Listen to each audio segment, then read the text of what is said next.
You got your Mac guys here on Birds 365. Johnny Mac didn't have to go to any stadium or arena yesterday because he's got to go tonight to down to South Philly to watch the Eagles and the Commanders play Monday Night Football, which means you, like me, were in front of the TV watching football all day yesterday, Johnny Mac.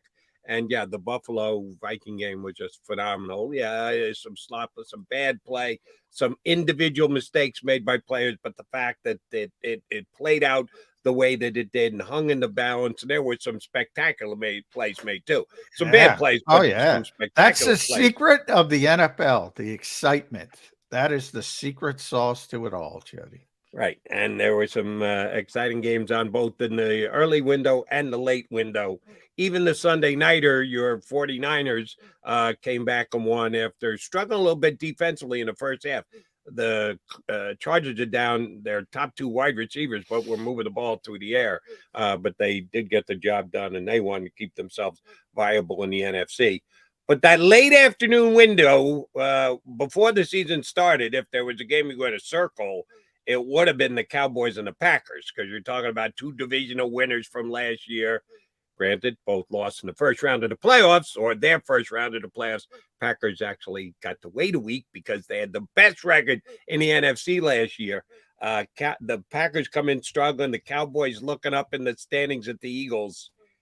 And in the history of the Dallas Cowboys, since they came into the league in the 60s, 195 times in the history of the organization, they had a 14-point lead or more in the fourth quarter. In those games, they were 195-0. Yeah. They had never lost a game where they had a 14-plus point lead in the fourth quarter. Now make them 195-1. Because they coughed it up. By the way, same thing happened in Buffalo. It was 40 years since Buffalo was up 14 at halftime, and they were up 17 at one point, that they lost that lead. And first time in 40 years. It's a different NFL. So I don't put much stock in that because it's so much easier to score than it used to be. But it's still a big deal when it happens. But it happens every week now. Somebody comes back from 14. Somebody comes back from 17. Somebody comes back. So, I mean, I understand what you're saying, but it doesn't surprise me. It surprised me they gave up 3 touchdown passes to that Christian Watson. Boy, Green Bay, keep an eye on. By the way, all these teams, Green Bay, San Francisco, Tampa Bay. Those teams, if they figure it out in the second half and find a way into the dance, so to speak, still more cautious about them than, say, the New York Giants. Go ahead, beat up on the Giants. Guess what? Right now, I will tell you, the Giants are a lock to make the playoffs. Well, the 49ers are not a lock to make the playoffs. But who would you pick in that game? Tampa's in better position because the rest of that division just flat out stinks. So I think Tampa's going to win that division by default. But they're less of a lock than the Giants are. And the Green Bay Packers are far from a lock to being in the playoffs. So the first thing you have to achieve to make a run in the playoffs is to actually make the playoffs. Well, I agree, Jody. A lock to be in, other than past performances in previous years in playoff success. All I'm saying is and it wouldn't happen because of how it would be set up. But if any of those 3 teams got to match up with the Giants in the playoffs, I guarantee you right now I'm picking any of those other 3 teams, right. Especially San Francisco. Nobody wants to see San Francisco, but they're going to get that thing rolling. And you kind of see glimpses of it with McCaffrey. Now Deebo Samuel's back. Brandon Ayuk has turned into a player now. I don't think anything of Jimmy Garoppolo, and I still don't. But boy, they're going to be difficult to deal with. Tampa Bay is going to make the playoffs because somebody's got to make the playoffs from that division. I know how much respect you have for Tom Brady. You're not alone. I think that would scare anybody. And then, the Giants, hey, I give them credit. Same thing with Minnesota. They're finding ways to win games. They had Houston yesterday. The Eagles had Houston. That's part of it. They get Houston too. They took care of business. They're giving the football to Saquon Barkley, 35 times? 35 times They're yesterday. Ezekiel Ellioting Saquon Barkley. They should. That's how they win football games. As long as he's healthy, they're going to be difficult. But the NFC is getting a little bit more interesting because some of the old guard is starting to figure it out and getting it a little bit better as we get to the second half of the season. And one thing I've got to admit to here, you and I both picked the Eagles to win the division and win double-digit games. I got to 12 right before the season started. And I'll be honest, the biggest reason I got to 12 was I didn't like the NFC. I thought the Eagles were an 11 or 12. All right, I'm going 12 because the NFC isn't as good as the AFC. It's going to be easier to win 12 games in the NFC than it is the AFC. Guess what? The NFC is just as good as the AFC.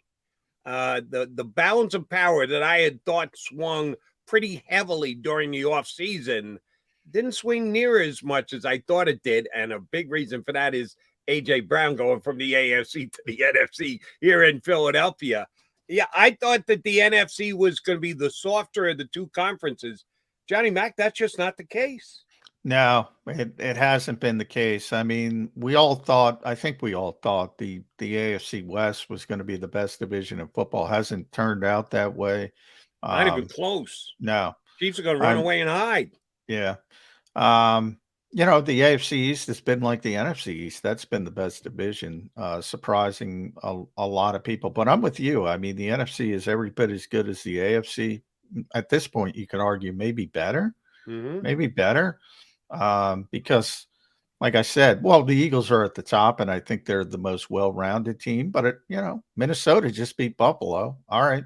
It was difficult. A bunch of things had to happen, but the game was in Buffalo. I mean, the game wasn't in Minnesota, so you would think that's a feather in that team's cap. Kansas City's a good team. I have tremendous respect for Andy Reid, but they don't scare you defensively. They never do. Their whole thing is blitzes. They got to get you the third and long, and then Steve Spagnuolo can unleash a bunch of his inventive blitzes. But guess what? They got a really difficult time getting a third and long at times. They don't have a ton of talent outside Chris Jones on that defense.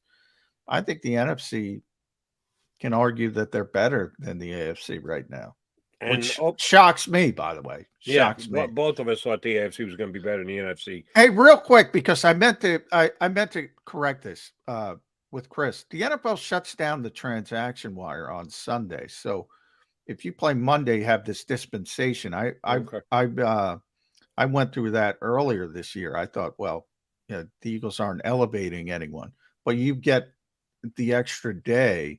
So I think it's by 4:00 today. You get to elevate people, you get to activate people. So I don't know if Chase Young's going to play, but I think it's still a possibility. Okay, something worth keeping their eye on. But as I told you previously here on the show, if Chase Young comes out of mothballs, having not played in more than a year, and gets 2 sacks and 4 quarterback pressures and 3 quarterback hits against either Mailata and or Lane Johnson coming off the edge tonight. And by the way, if he does, you could knock me over with a feather. So let's not make too big a deal about the return of Chase Young. Number one, he wasn't good last year. He had a really good rookie year. Number 2 pick, was going to be a revolutionary edge player. He didn't do much up until the time he got hurt, and he's been hurt for a year, and now he's coming back for his first game. So I'm not going to shake in my boots if I'm the Eagles because Chase Young is back tonight. I would be more worried about Jonathan Allen. And if he does play, he's probably going to play 10 or 15 snaps. So, yeah, I'm with you from that aspect. I'm just talking but I will disagree. Look, Chase Young is one of those guys, expectations. He played well last year. He was a good player. He's supposed to be a great player. And that's when you're the number 2 pick in the draft. Right. You're supposed to be Joey Bosa. You're supposed to be Nick Bosa from that school. He's not that player, but he's a good player. He's a good player. And, that's we talk all the time. The expectations are what they are. When you're at the top of the draft, you have to be a great player. He hasn't turned into a great player. And he was a great player his rookie year. He was flashing I deserve to be the second pick in the draft type plays. He just didn't do it his second year before he got hurt. So I have no idea what he's going to come back and be. I'm not all that afraid of him for the last second half of the season here because it's going to take time. You don't just get back onto the field. And there have been, I read one article where Ron Rivera, in describing how he looked in practice, was very enthusiastic. Jack Del Rio was asked the same question the next day and said, well, we know the effort's there, which means he's not getting anything done. So even between the coaches on their own staff, they had dissenting opinions as to how good he's actually looked in practice. I'm not afraid a little bit if I'm the Eagles tonight. No, either am I, because I'm talking about the Eagles playing three games in 29 days. Rust. He's not playing in a year. But I get you know, when his rookie year was, I just looked up Pro Football Focus. He was number 5 of 110 edge rushers. So that's pretty darn good. Right. Last year, he was 24 of 110. So it wasn't like he's a terrible player. What happened is he's not a splash player. He's not making the splash plays. And everybody thought he was going to be a Bosa. Everybody said he was better than the Bosas. Well, he hasn't been better than Bosa's, and he's not making those splash plays. But he's still a very good player. That's my only point. But he's not played for 12 months. So even if he's out there, it's going to be in a very limited fashion. I'm much more concerned about Jonathan Allen, who's having an all-pro type of season. Again, I'll attempt not to hurt myself while patting myself on the back. When we first started Birds 365, Jonathan Allen was actually available. He was a free agent with the at the time they were the football team before they became the Commanders. And that was one of the guys I targeted. During the offseason, you talk about free agents that the team should go after. Oh, that was a guy I talked up a blue stick. If the Eagles could steal him from Washington. Now, he never got out of Washington, so give them credit for locking up their own guy. But he did get to free agency. And, yeah, I know Fletcher Cox, Javon Hargrave, they went out and drafted Jordan Davis, so they could have figured out a way to get Jonathan Allen incorporated into this Eagle defensive line. Oh, I knew how good a player he was. And he's another one. Well, no, because Young had the good first year.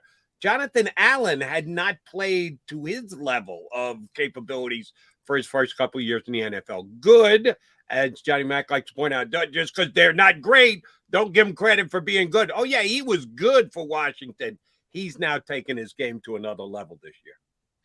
Yeah, it definitely has. Like I said, I got to see that game, and he just, yeah. It's one thing to see a great player beat up on a bad player. You expect that, but he beat up on a good player, a good player who came in as a top 10 guard rated, and he just obliterated him on a consistent level. And that to me is when you take that next step. Now I've been seeing him play. I did see him. He was very effective against the Eagles. People forget, that game kind of got out of hand because of Carson Wentz's inabilities. It wasn't necessarily the defense. The defense was holding up okay. And then things kind of fell off. And I expect a similar thing to happen tonight, by the way. But that defensive front, and the Eagles said it, Nick Sirianni said it before week 3. Jason Kelsey said it this week. The best defensive front they've seen all season. Best defensive front Kelsey said probably we're going to see all season. I don't know what's up ahead. I'd have to look. I can't imagine anybody's going to bring a better defensive front than Washington. That's the strength of their team. Right. And the Eagles are going to have to deal with that tonight. All right, one other thing from around the NFL that I wanted to mention, and neither you nor I were as outspoken as some of the other national pundits with what happened with the Indianapolis Colts this week, firing Frank Reich. And, oh, by the way, I know you got a job to do, and I don't think it was you. It was some of your Eagle Beat guys. I guess you have to ask the question, the Eagles aren't bringing Frank Reich in this week, right? Oh, Frank, your ex mentor. What is Nick Sirianni supposed to say? Yeah, Yeah. I called him as soon as he was fired and said, "Get your ass here to Philadelphia. We need you." Of course, he's not going to say it. What do you expect him to say? He can't say anything. Frank Reich Well, just why? fired. But first of all, he said more than I expected him to. He said, Frank's a consultant, whether he's in the building or out of the building, which I already knew. He talks to Right. Frank all the time. He texts Frank all the time. I don't know why people are so obsessed with the consultant thing. When he wants to talk to Frank, he talks to Frank, Right. unless the Eagles are playing the Colts, as they would be if Frank was still the head coach. They weren't going to be talking that week. Now they probably will. There'll probably be an advantage for the Eagles, at least a little bit. I'm glad he brought up Jeff Saturday for two reasons. Josh McDaniels is an abject joke as a head coach in this league. But that, and how just for those new to Birds 365, how close were the Eagles to hiring Josh McDaniels very, instead of very, Nick Sirianni? very well. It depends how you look. Howie recommended it. Jeffrey said no. So I don't know if the owner says no. I don't know if you can call it close.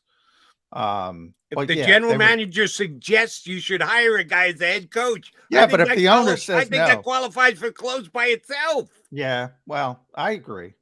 Look, they're not the only ones. I mean, Indianapolis tried to hire him. Everybody thinks Josh McDaniels and he is a good offensive coordinator. But we know there's some people who are good bad head coaches. Correct. I think head coaching has more to do with communication, all this weird nebulous stuff, and everybody's worried about scheme. Two things I love about Jeff Saturday. First of all, this manufactured outrage of people. Oh, this is the worst thing in the history of the world. Shut up. He didn't embarrass himself. Nope. And the second thing, I think there's this undercurrent with coaches like, boy, man, we don't want to think anybody can come off the street and do what we do. And I'm not saying anybody can, but I'm also saying Jeff Saturday didn't come in off the street. He played the game for a long time. I don't know why that's not considered experience. He played the game at the highest level. Oh, by the way, his quarterback was Peyton Manning. That helped him as well. I'm happy for him. I'm happy for him. And he did the right thing. Anybody who thinks Matt Ryan doesn't give that team the best chance to win shouldn't be coaching. So Frank Reich made that decision. He should have been fired, but I don't think Frank Reich made that decision. So one guy's allowed to do it, one guy's not allowed to do it. That's the owner. Agreed. I think the owner did an about face, and that's on him. If he had hired Jeff Bezos instead of Jeff Saturday, then I would go, what the hell is he doing? Hiring a successful guy, not a football guy. Jeff Saturday's a football guy. And he made a great point. I just saw it this morning. I must have missed it all week. Saturday made a great point. When Aaron Boone got the job as the manager of the New York Yankees, he had never managed a day in his life. He had never coached a day in his life. He had gone straight from player to the ESPN broadcast booth to become the Yankees manager. So it's not like it had never happened before, but somehow it was a disgrace to the National Football League that he skipped steps to become the head coach of the Indianapolis Colts. It happens all the time in basketball now. Derek Fisher was the first. I brought him up. Steve Nash, a bunch of guys have done it in basketball now. And you mentioned baseball. Yeah, it happens in baseball. Unfortunately, it didn't happen for Mike Schmidt. He's still upset about that with Philadelphia. But it's absurd to me that experience playing the game is not considered experience. It makes no sense to me. In what other industry is that the case? It makes no sense. Can he lead people? Can he get people on the same page? That's what I think the strength is Nick Sirianni. But everybody's obsessed with scheme, especially defensively. Everybody runs the same damn scheme now. Everybody runs quarters coverage. So it's about teaching, and it's about getting people to play the right way and doing things and all this nebulous stuff that people don't want to talk about. And I don't know if Jeff Saturday is going to be a long-term success, but I guarantee it, you would have saw week 1 if he didn't know anything about football. And those who think he knows nothing about football, what sense does that make? What sense does that make? Would you say Jason Kelsey knows nothing about football? Because that's what Jeff Saturday was to Indianapolis. Right.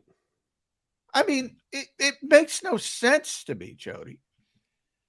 It's because if you're in the profession and you've been a coach and you know the time and effort that you put in, the build-up or whatever, God forbid, I'll use the phrase over again, someone skips some steps to get to the ultimate position. Not all races are run exactly the same. Not everyone gets where they're going to get to going down the exact same path. Jeff Saturday traveled a shorter and a little bit more quickly elevated path. Doesn't make it wrong. Just because it wasn't what you did or worked out for you. The guy who went over the top yesterday was Bill Cowher. Did you see him on the CBS? I pregame didn't show? see it, but I did see. I read some of the comments. Yeah. My God, you would think that it was the biggest slap in the face to every coach who's ever stood on a sideline in the history of the National Football No, League. Josh McDaniels is the biggest slap in the face. That's how you should look at A it. guy who checked all those boxes, Yeah. who took all those steps, years and years and years of being a coordinator. Oh, he's got head coaching NFL experience. How's that working out for you, Raiders? Not too well. Yeah. Some people just get overreactive to when things are done differently. Good for Jeff Saturday. I won't be rooting for him next week when he's playing the Eagles, but the rest of the year. And by the way, all of a sudden, Indianapolis looks more difficult. Now, the Eagles are a better team. They're going to be heavily favored. 9.5, I think, is the opening line, which can shift depending on what happens tonight. But Matt Ryan's going to play, and that's their best quarterback. I don't want to hear about Sam Ellinger or Nick Foles. Matt Ryan could wake up out of bed on a Sunday morning and play better than those guys, even at his age. So he made that decision. Gives him the best chance to win, which is what Jeff Saturday said, and he's correct. And then Jonathan Taylor's back, and he ran for, I don't know what do you have yesterday? 140 or something? So 100. I don't know what the number exactly was. Yeah. But I feel more justified in my stance from last Sunday, when I said, Eagle fans, get ready for a reunion with Nick Foles. And that was before Frank Reich was even fired and Jeff Saturday was hired. But since then, Saturday's taken over. And miraculously, Matt Ryan is healthy.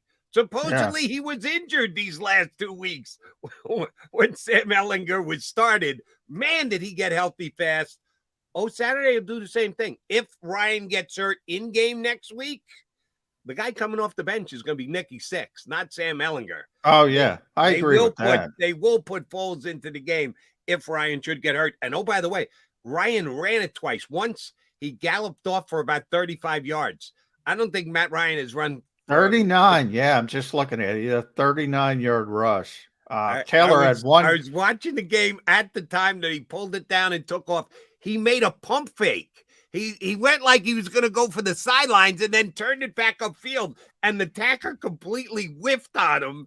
And he made this big run down the sidelines. Yeah, Matt Ryan can't do that. He hadn't done that since high school here in the Philly area. 147, Jody, for Jonathan Taylor. Was it? So, almost $150. Damn, he had a big game. We first things first, Commanders tonight, and then the Colts. It won't be as fun if Frank Reich was the coach still for the Colts, but he'll be on the phone consulting with Nick Sirianni leading up to that game. But we don't want to look past Commanders tonight, and joining us next to give us a helping hand with that is our buddy Paul Domwich. You can read his stat pack on JAKIBSports.com. He also writes for the 33rd team, and he jumps aboard Birds 365 when we ask him. Damo next here on Birds 365.